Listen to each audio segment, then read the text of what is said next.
इस लेक्चर में हम बात करेंगे ग्राफ एडिटर के ऊपर। ग्राफ एडिटर को मज़ीद एक्सप्लेन करने से पहले अगर मैं आपको थोड़ा सा रेफरेंस दे सकूं, जो हमने पहले की फ्रेम्स लगा के एनिमेशन की, इवन कि हमने एडोबी प्रीमियर में की और उसके बाद हमने आफ्टर इफेक्ट में की, तो आपने चीज़ों को एनिमेट करना, मूव करना तो बिल्कुल सीख लिया। आफ्टर इफेक्ट में आपके पास थोड़ा सा ये कंट्रोल है कि आप उन की फ्रेम्स की स्पीड, जिस तरह के हमने ईज इन ईज आउट देखा था, या फिर आप वैल्यू एडिटर के थ्रू जाके इसकी वैल्यूज़ भी चेंज कर सकते हैं। ये थोड़ा सा कॉम्प्लिकेटेड है लेकिन ये बहुत इंटरेस्टिंग है। आइए इसको एक्सप्लोर करते हैं। तो हम ग्राफ एडिटर को समझने के लिए पहले हम यहाँ पर कोई शेप ऐड कर लेते हैं। अगर हम इस वक्त यहाँ से कोई अपना एक सर्कल ड्रॉ कर लें, शिफ्ट मैंने प्रेस किया और मेरे पास एक सर्कल ड्रॉ है। इसकी पोजीशन में जाके इसको एनिमेट करते हैं। की फ्रेम ऑन किए हमने और मे बी 15 फ्रेम तक हम इसकी एक मूवमेंट, सिलेक्शन टूल, और तो आप देख सकते हैं अभी हमने इसको यहाँ से इतना मूव किया। और अच्छी प्रैक्टिस तो यही है कि आपका जो एंकर पॉइंट है वो उसके सेंटर में हो। हम चाहें तो इस वक्त इसका एंकर पॉइंट यहाँ से ट्रांसफॉर्म और सेंटर एंकर पॉइंट कर सकते हैं। अब इसकी पोजीशन को अगर हम एनिमेट करेंगे तो वो सेंटर में जो इसका एंकर पॉइंट है उसके हिसाब से ही वो उसको एनिमेट करेगा। तो इतनी प्रैक्टिस हम अपने पुराने लेक्चर्स में भी देख चुके हैं कि हमने किस तरह से की फ्रेम ऐड करके मज़ीद हम इसको एनिमेट कर सकते हैं।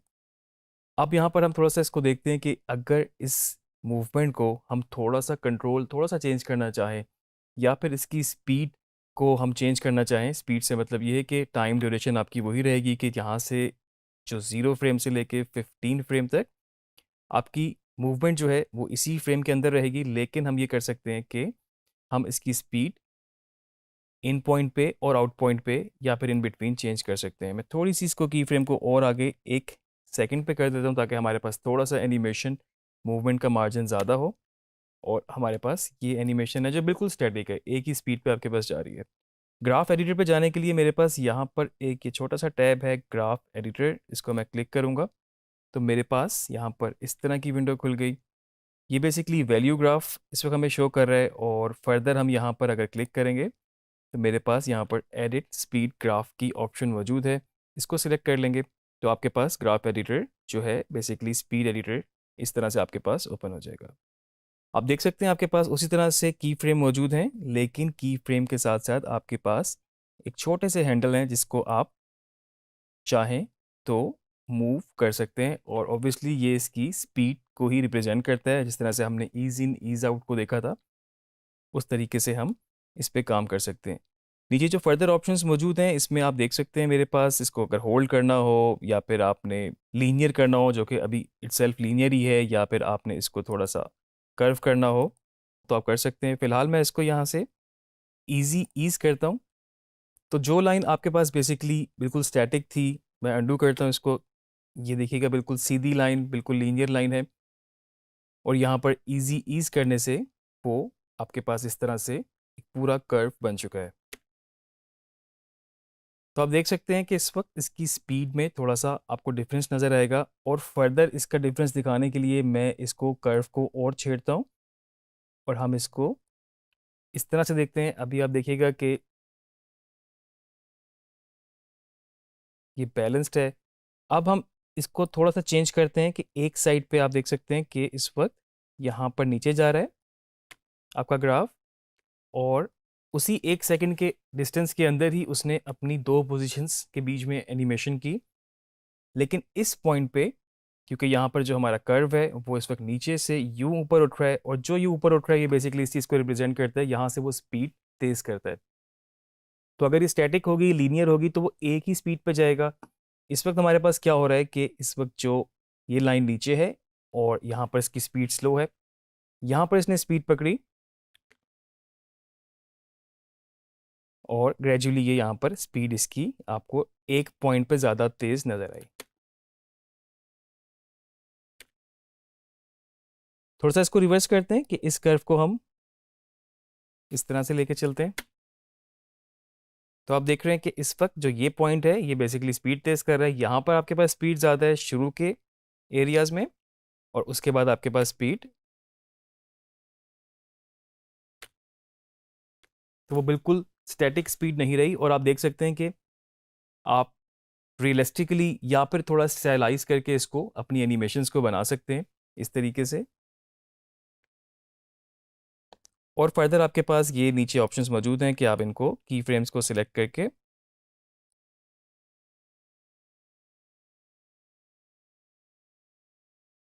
ईज आउट, ईज इन और उसके अलावा इजी ईज, तीनों ऑप्शन को आप लगा सकते हैं।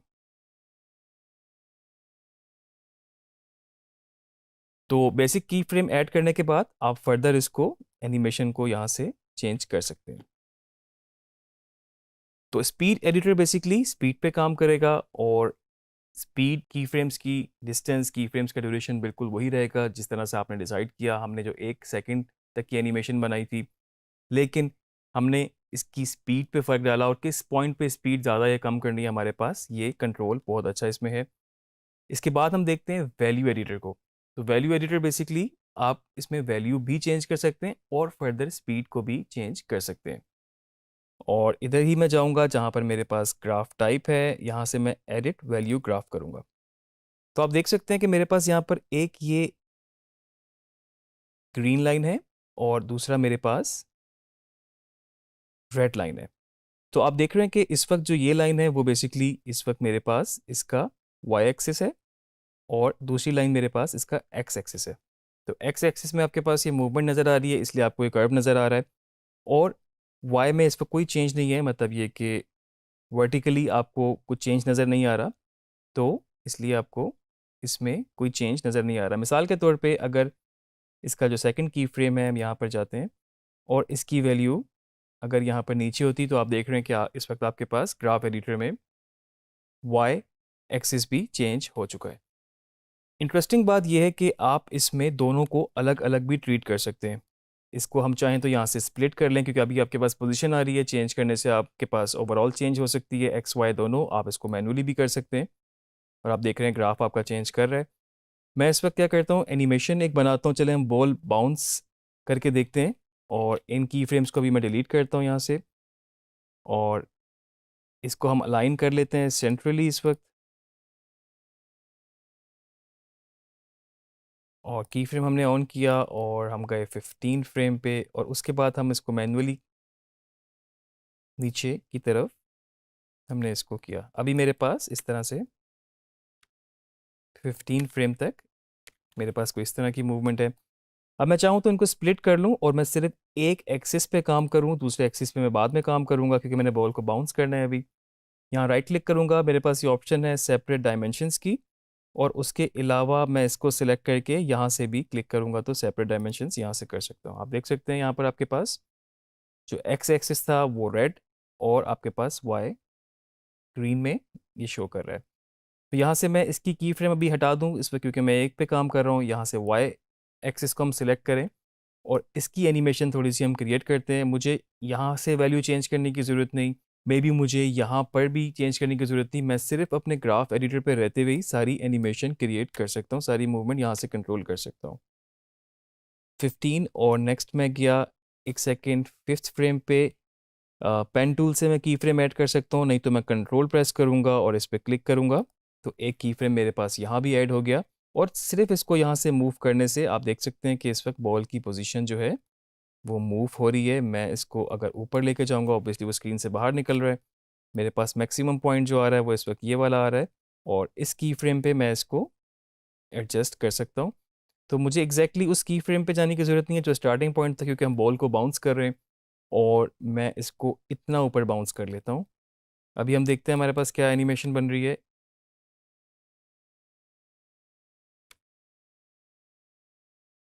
तो एडिट वैल्यू ग्राफ के थ्रू हमने वैल्यू भी चेंज कर ली और फर्दर हम इसकी मूवमेंट जो कि स्पीड होती है उसको भी चेंज करके देखते हैं।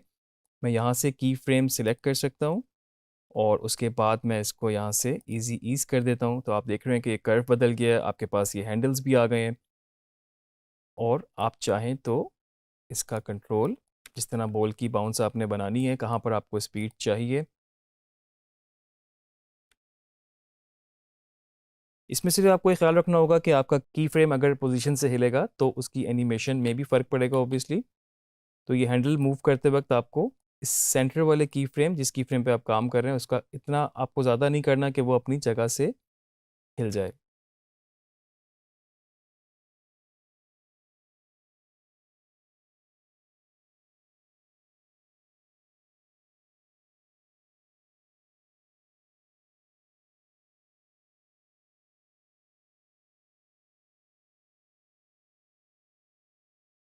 आप देख रहे हैं यहाँ से बॉल तेज़ जा रही है, और थोड़ा सा हम इसको इधर भी कर्व दे देते हैं एक। तो जहाँ पर इसका ठप्पा लग रहा है बेसिकली, तो वहाँ पर इसकी मूवमेंट, क्योंकि ये इस तरह से कर्व बन रहा है आपके पास, तो वो तेज़ है, और उससे पीछे आपके पास थोड़ा सा स्लो है। अब हमने नेक्स्ट दोबारा से इसको ठप्पा लगाना है। तो ये की फ्रेम हमारे पास ऑलरेडी ऐड है। मैं चाहूँ तो इसको की फ्रेम को सिलेक्ट करके कंट्रोल सी और कंट्रोल वी करूँगा, क्योंकि आपने इस पॉइंट, ये आपके ग्राउंड लेवल है, एक सरफेस लेवल है, तो आपने दोबारा इसी पर आना है वापस। तो की फ्रेम को मैंने दोबारा एनिमेट कर लिया, और इसके बाद जो मेरे पास नेक्स्ट पॉइंट होगा, उसमें मैंने इसको ऊपर मूव करना है। मैंने पेन टूल से यहाँ पे लगाया, और मुझे उस जो लास्ट की फ्रेम था, जितनी हाइट पे पहले गया, उससे नीचे चाहिए, जो कि मुझे वो पिछला की फ्रेम भी यहाँ पे शो कर रहा है, और यहाँ से इसको मैंने थोड़ा सा नीचे लगा लिया। इन कर्व्स को भी हम छेड़ सकते हैं। कंपोजिशन हमारे पास इस वक्त छोटी है, हम चाहें तो इसको थोड़ा सा अभी ऐड कर लें, और यहाँ से हम इसको 30 सेकेंड बढ़ा लेते हैं।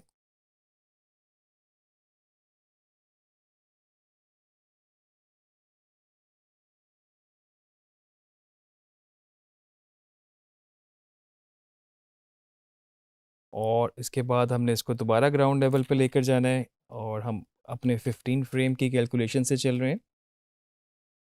यहाँ पर मैं उसी की फ्रेम को ऑलरेडी मैंने कॉपी किया हुआ था, कंट्रोल वी करूँगा, मेरे पास यहाँ पर पेस्ट हो जाएगा। और अभी तक हमारे पास जो एनिमेशन बनी, इसके बाद इस की फ्रेम पे ये इस वक्त इसको शो नहीं कर रहा, और इसकी वजह पॉसिबली ये हो सकती है कि क्योंकि हमने अपनी कंपोजिशन सेटिंग बढ़ा दी थी, ड्यूरेशन बढ़ा दी थी, लेकिन जो हमारे पास शेप लेयर है, हो सकता है वो यहाँ पर ही एंड हो रही हो।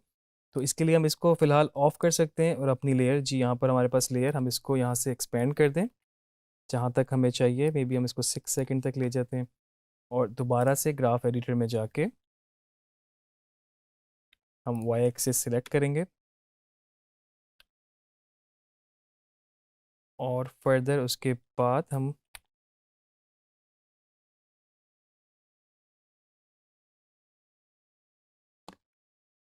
पेन टूल से हमने या कंट्रोल के साथ की फ्रेम ऐड किया, और इस वैल्यू को इससे नीचे, और इसके बाद हम कंट्रोल वी,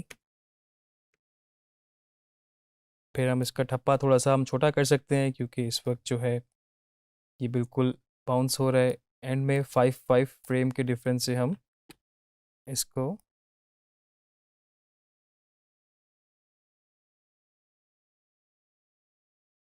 तो अभी हमारे पास जो एनिमेशन बनी है वो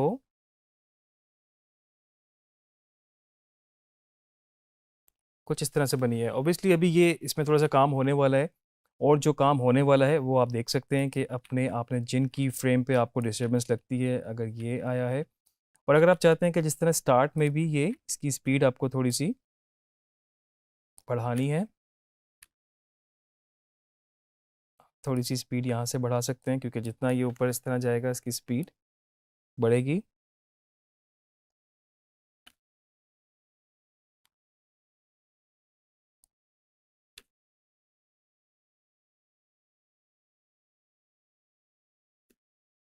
फर्दर किसी भी की फ्रेम पे जाके आप उसकी स्पीड को एडजस्ट कर सकते हैं। आपको जस्ट की फ्रेम को सिलेक्ट करना है, आपके पास ये हैंडल्स आ जाएंगे, और उस कर्व को आप जिस तरह से लेके जाएंगे।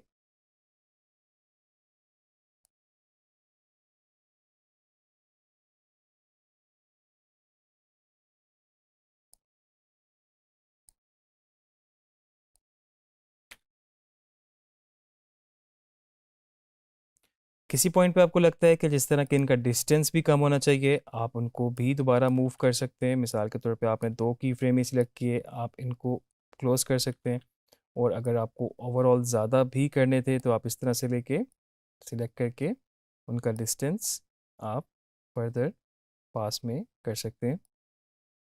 तो आपके पास ग्राफ एडिटर में ये सारे कंट्रोल मौजूद हैं।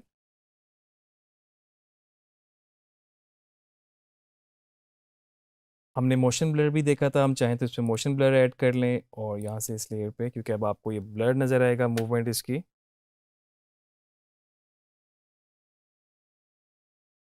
तो एक एनिमेशन हमने क्रिएट की शुरू में की फ्रेम लगा के, और फर्दर हमने अपने वैल्यू ग्राफ में जाके इसकी वैल्यूज़ भी चेंज की और साथ में हमने इसकी स्पीड को भी कंट्रोल किया। जो अभी हम इस पे काम कर रहे थे वो हम इसके सिर्फ वाई एक्सिस पे काम कर रहे थे। यहाँ से आपके पास सिलेक्ट पी वाई है, और अगर मैं इस वक्त यहाँ पर इसकी एक्स पोजीशन पे काम करना चाहूँ तो यहाँ से मैं इसको अलग से काम कर सकता हूँ। अभी इस पर की फ्रेम ऐड नहीं है, मैं इसको ईजीली मूव कर सकता हूँ।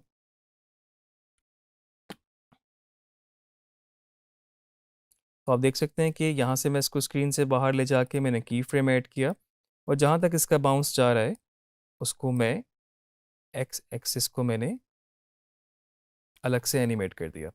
सिर्फ आपके पास 2 की फ्रेम ऐड हैं इसमें, और बाकी आपके पास जितनी भी एनिमेशन जो उसकी बॉल की बाउंस की हो रही है बेसिकली, वो वाई एक्सिस पे हो रही है। होम पे जाते हैं, इस एनिमेशन को हम प्ले करके देखते हैं।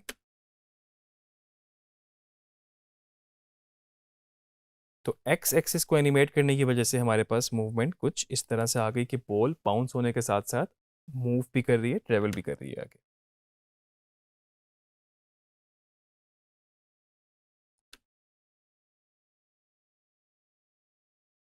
तो इस तरीके से हमने ग्राफ एडिटर में जाके वैल्यू चेंज की, और हमने कुछ स्पीड के साथ भी प्ले अराउंड किया। आपको आइडिया हो गया होगा किस तरीके से आप की फ्रेम्स इसमें ऐड भी कर सकते हैं और किस तरीके से अपनी एनिमेशन को बेहतरीन तरीके से इन्हेंस कर सकते हैं। आपके पास कंट्रोल बहुत ज़्यादा है, और आप स्पीड के थ्रू बहुत ज़्यादा उसको रियलिस्टिक बना सकते हैं। सिर्फ की फ्रेम से मूव करना, तो मतलब आप 2 की फ्रेम लगा के 3 की फ्रेम लगा के मूव कर सकते हैं, लेकिन इसके थ्रू मूव करेंगे तो आपके पास बेहतरीन कंट्रोल होगा और आपकी एनिमेशन में भी वाज़ेह डिफरेंस होगा।